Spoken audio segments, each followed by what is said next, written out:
ಸರಗೂರಿನ ಕೋಟೆ ಕ್ಷೇತ್ರದ ಜೆಡಿಎಸ್ನಲ್ಲಿ ಎರಡು ಬಣವಿಲ್ಲ. ದೊಡ್ಡಗೌಡರು ಕುಟುಂಬದ ನೇತೃತ್ವದಲ್ಲಿ ಜೆಡಿಎಸ್ನ ಒಂದೇ ಬಣವಿರುವುದು ಎಂದು ಮಾಜಿ ಶಾಸಕ ಬೀಚನಹಳ್ಳಿ ಚಿಕ್ಕಣ್ಣ ಸ್ಪಷ್ಟಪಡಿಸಿದರು. ಪಟ್ಟಣದ ಪ್ರವಾಸಿ ಮಂದಿರದಲ್ಲಿ ವಿಧಾನಸಭಾ ಚುನಾವಣೆಯ ಹಿನ್ನೆಲೆ ಸೋಮವಾರ ನಡೆದ ಯುವ ಜೆಡಿಎಸ್ ಸಭೆಯ ಅಧ್ಯಕ್ಷತೆ ವಹಿಸಿ ಮಾತನಾಡಿದ ಅವರು, ಕೋಟೆ ಜಿಲ್ಲೆಯಲ್ಲಿ ಎರಡು ಬಣಗಳಿವೆ ಎಂಬುದು ಸುಳ್ಳು. ಜೆಡಿಎಸ್ನಲ್ಲಿ ಒಗ್ಗಟ್ಟು ಸಹಿಸದೆ ಅಪಪ್ರಚಾರ ಮಾಡಲಾಗುತ್ತಿದೆ. ಕ್ಷೇತ್ರದಲ್ಲಿ ಎರಡು ಬಣಗಳಿಲ್ಲ. ಮಾಜಿ ಪ್ರಧಾನಿ ಎಚ್.ಡಿ. ದೇವೇಗೌಡ, ಮಾಜಿ ಸಿಎಂ ಕುಮಾರಸ್ವಾಮಿಯವರ ನೇತೃತ್ವದಲ್ಲಿ ಒಂದೇ ಬಣವಿರುವುದು. ಜೆಡಿಎಸ್ ಮುಖಂಡನಿಗಾಗಿ ಅಭ್ಯರ್ಥಿ ಪರ ಕೆಲಸ ಮಾಡುತ್ತೇನೆ.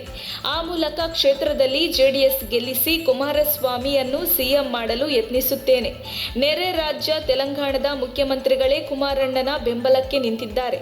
ಹೀಗಾಗಿ ರಾಜ್ಯದಲ್ಲಿ ಜೆಡಿಎಸ್ ಅಧಿಕಾರದ ಚುಕ್ಕಾಣಿ ಹಿಡಿಯಲಿದೆ ಎಂದು ಅವರು ತಿಳಿಸಿದರು. ನಾನು ಶಾಸಕನಾಗಿದ್ದಾಗ ಭ್ರಷ್ಟಾಚಾರ ಮಾಡಿಲ್ಲ, ಯಾರಿಗೂ ಮೋಸ ಮಾಡಿಲ್ಲ. ಸಾಬೀತಾದರೆ ರಾಜಕಾರಣ ಮಾಡಲ್ಲ. 2 ಬಾರಿ ಸೋಲುಂಡ ನಮಗೆ ಕ್ಷೇತ್ರದ ಜನತೆ ಈ ಬಾರಿ ಜೆಡಿಎಸ್ ಅಭ್ಯರ್ಥಿ ಜಯಪ್ರಕಾಶ್ಗೆ ಗೆಲುವಿಗೆ ಶ್ರಮಿಸುವ ಮೂಲಕ ಕ್ಷೇತ್ರದ ಕೆಲಸ ಮಾಡಲು ಅವಕಾಶ ಮಾಡಿಕೊಡಬೇಕು. ಕುಮಾರಣ್ಣ ಅವರ ಪಂಚರತ್ನ ಯೋಜನೆಗಳು ಜನಪರವಾಗಿದೆ ಎಂದು ಹೇಳಿದರು. ಯುವ ಜೆಡಿಎಸ್ನ ಜಿಲ್ಲಾಧ್ಯಕ್ಷ ಗಂಗಾಧರ ಗೌಡ ಮಾತನಾಡಿ, ರಾಷ್ಟ್ರೀಯ ಪಕ್ಷಗಳಾದ ಬಿಜೆಪಿ, ಕಾಂಗ್ರೆಸ್ ಜಾತಿ ರಾಜಕಾರಣ ಮಾಡುತ್ತಿದೆ. ಜೆಡಿಎಸ್ನದು ಜಾತ್ಯತೀತ ಪಕ್ಷವಾಗಿದೆ. ಹೀಗಾಗಿ ಕ್ಷೇತ್ರದ ಯುವಕರು ಸಂಘಟಿತರಾಗಬೇಕು.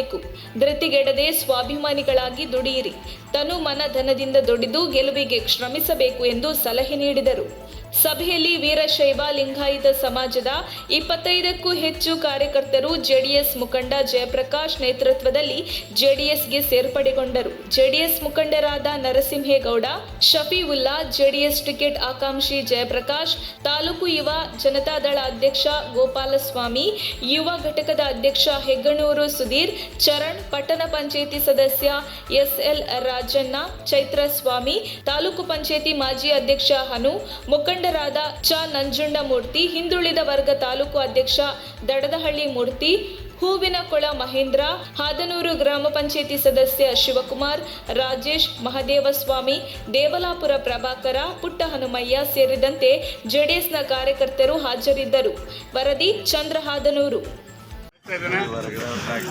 ಹಾಗೆ ನಮ್ಮ ಮಾಜಿ ತಾಲೂಕು ಅಧ್ಯಕ್ಷರಾದಂಥ ಬಸವಣ್ಣವರು ಕೂಡ ಒಂದು ಕಾರ್ಯಕ್ರಮಕ್ಕೆ ಬಂದಿದ್ದಾರೆ.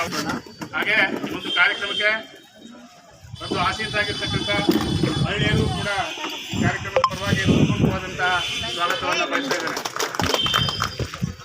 ಮುಂದೆ ಯುವ ಜನತಾದಳದ ಸಭೆಯನ್ನು ಕುರಿತು ನಮ್ಮ ಪಕ್ಷದ ಹಿರಿಯ ಮುಖಂಡರಾದಂತಹ ನರಸಿಂಹೇಗೌಡರು ಕಾರ್ಯಕ್ರಮ ಇರೋದ್ರಿಂದ ಅವರು ಬರೋಕ್ಕಾಗಲಿಲ್ಲ. ಅವರೆಲ್ಲರೂ ಪಕ್ಷದ ಕಾರ್ಯಕ್ರಮದ ಜೊತೆಗೆ ಕುಮಾರಣ್ಣವ್ರನ್ನ ಮುಖ್ಯಮಂತ್ರಿ ಮಾಡಲೇಬೇಕು ಅನ್ನೋ ದೃಷ್ಟಿಕೋನದಿಂದ ಈ ತಾಲೂಕಿನಲ್ಲಿ ನಾವೆಲ್ಲರೂ ಕೂಡ ಸಂಚರಿಸ್ತಾ ಪ್ರತಿನಿತ್ಯನೂ ಕೂಡ ಪಕ್ಷದ ಒಂದು ಜವಾಬ್ದಾರಿ ಸ್ಥಾನದಲ್ಲಿ ನಮಗೆ ಕೊಟ್ಟಿರೋದ್ರಿಂದ ಆ ಪಕ್ಷದ ಕಾರ್ಯಕ್ರಮನ ಯಶಸ್ವಿಯಾಗಿ ನಾವು ಗ್ರಾಮಾಂತರ ಮಟ್ಟಕ್ಕೆ ಮತ್ತು ನಮ್ಮ ಎಲ್ಲ ಯುವಕರು ಮತ್ತು ಎಲ್ಲ ತಾಯಂದರು ಕೂಡ ಮತ್ತು ಎಲ್ಲ ನನ್ನ ಪೂಜ್ಯ ತಂದೆಯವರಿಗೂ ಕೂಡ ತಲುಪಿಸಬೇಕು ಅನ್ನೋ ದೃಷ್ಟಿಯಿಂದ ಪ್ರತಿ ಗ್ರಾಮಕ್ಕೂ ಕೂಡ ನಾವು ಮನೆ ಭೇಟಿ ಮಾಡ್ತಾ ಇದ್ದೀವಿ. ಜೊತೆಗೆ